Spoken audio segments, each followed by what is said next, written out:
Good morning dear friends, मैं doctor Mahendra Saran और स्वागत है मेरे यूट्यूब चैनल पर इंग्लिश लिटरेचर अकेडमी पे। तो देखो, मैं ये एमए प्रीवियस के बच्चों के बारे में ये वीडियो बना रहा हूँ। सबसे पहले इम्पोर्टेंट सूचना कि कई बच्चों के कन्फ्यूजन है कि सर हमारे एमए की डेट नहीं आई।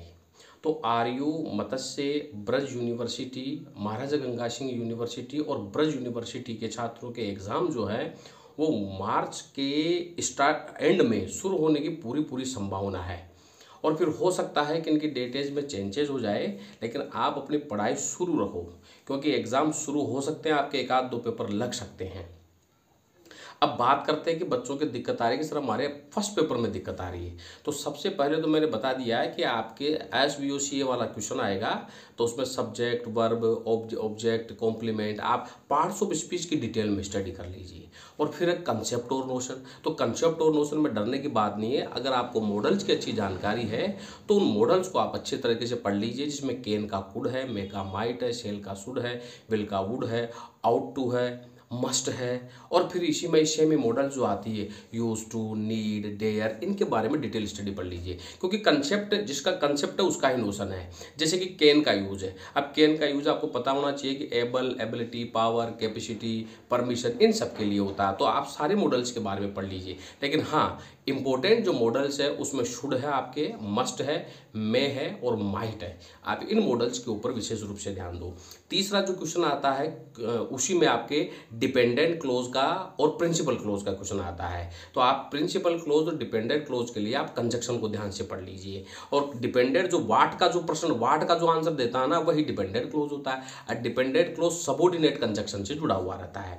फिर इसमें थीम राइटिंग। हाँ, मैं सबसे इंपॉर्टेंट बात, थीम राइटिंग में अगर आपको दिक्कत आ रही है तो इसमें घबराने की जरूरत नहीं है। थीम राइटिंग किसी न किसी पर्टिकुलर टॉपिक पे लिखाया जाता है। तो थीम राइटिंग जो है आप इजी लैंग्वेज में लिखिए। जैसे कि फॉर एग्जांपल सोशल मीडिया पर आपको एक थीम राइटिंग लिखनी है, तो आप सोशल मीडिया की जानकारी लिखो। इसको पॉइंटों में नहीं लिखते हैं और इसको इनडायरेक्ट तरीके से नहीं लिखते हैं, इसको डायरेक्ट तरीके से लिखते हैं। तो आप थीम राइटिंग में छोटे छोटे सेंटेंस बनाइए और बिल्कुल क्लियर सेंटेंस बनाइए और ऐसे सेंटेंस बनाइए जैसे आपके पूरे के पूरे वाक्य जो है वो सही बैठ रहा हो। आप ये नहीं कि एक सेंटेंस कौन सा, एक सेंटेंस कौन सा, ऐसा नहीं। और आप छोटे छोटे सेंटेंस बना करके उसको कंप्लीट कीजिए। एक थीम राइटिंग जो है वो 125 वर्ड से 150 वर्ड्स में लिखी जाती है।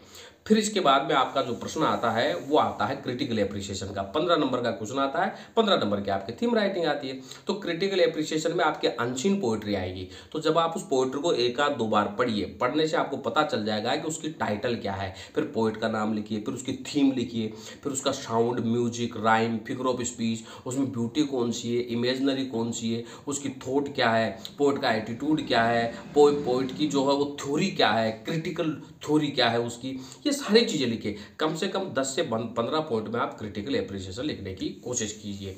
और स्पेशली थीम राइटिंग में आपके अच्छे नंबर आ सकते हैं।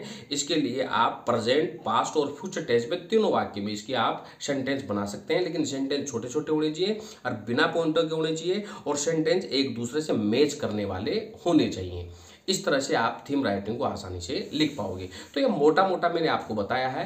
फिर इसमें आपके एक पैसेज आएगा, पैसेज अनसीन आएगा, पैसेज को आप ध्यान से पढ़िए। फिर 4 क्वेश्चन आएंगे, उस पैसेज को ध्यान से पढ़ के और फिर उन क्वेश्चंस को आप लाइन टू लाइन मिला के आंसर नहीं देना है, बल्कि आप पैसेज को पढ़ोगे, समझोगे और उन क्वेश्चन का आंसर अपनी लैंग्वेज में दोगे।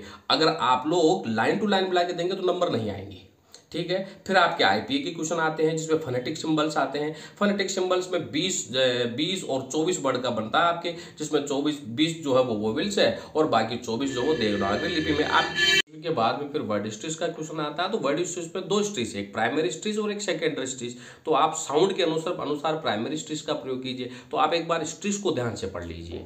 फिर इसके बाद में मोरीफॉर्म्स का क्वेश्चन आता है। मोरीफॉर्म्स का मतलब मैंने आपको एक वीडियो बनाया हुआ भी है। मोरीफॉर्म्स का मतलब होता है कि कौन सा वर्ड जो है वो प्रीफिक्स और सफिक्स के रूप में रूट वर्ड के साथ जुड़ रहा है। यानी कि आपको रूट वर्ड फाइंड आउट करना है। अगर कोई बच्चा सेकंड ग्रेड की तैयारी कर रहा है तो उसमें एमएचएम आता है, इसमें मॉडिफायर आता है, रूट वर्ड आता है, फिर मॉडिफायर आता है, एक प्री मॉडिफायर, एक पोस्ट मॉडिफायर। तो उसी तरह से इसमें क्या होता है कि प्रीफिक्स और रूट वर्ड के साथ कौन सा प्रीफिक्स लगा हुआ है, कौन सा सफिक्स लगा हुआ है, ये बताना है आपको जब आप मोरीफॉर्म्स बताएं। मोरीफॉर्म्स का मतलब यही है कि शब्द क्या है और उस शब्द के साथ में उसकी ओरिजिनलिटी क्या है, उसके साथ कौन सा ऑप्शन, कौन सा प्रत्यय लगा हुआ है। इसके लिए मैंने एक अलग से वीडियो बनाया हुआ है। तो एक ओवरव्यू दिया है मैंने, फिर मैं इसके ऊपर एक पूरा डिटेल में आपको आधा घंटा 20 मिनट का वीडियो बना के जरूर समझाऊंगा। और मैंने पहले वीडियो में इंपॉर्टेंट सिनोनिम्स और एंटोनिम्स बता रखे, आपके ईडियम्स, सिनोनिम्स और एंटोनिम्स के भी क्वेश्चन आएंगे। इसके लिए आप लुसेंट की किताब का सहारा ले सकते हो। लुसेंट की किताब में से आपके सारे सिनोनिम्स, एंटोनिम्स और ईडियम्स आपके मिल जाएगी। तो इस तरह से आप इसकी तैयारी कीजिए। और जिन छात्र छात्राओं के पास में मैटर नहीं है, नोट्स लेना चाहते हैं, तो बहुत कम कीमत पे यहाँ पे उनको आरयू के, मत्स्य के, ब्रज के, महाराजा गंगा सिंह के और शेखावाटी यूनिवर्सिटी के प्रिंटेड और हैंड रिटन क्लास नोट्स उन्हें बहुत कम कीमत पर मिल जाएंगे। मेरे फ़ोन नंबर है 9928669902 और 8963043837। Thank you very much.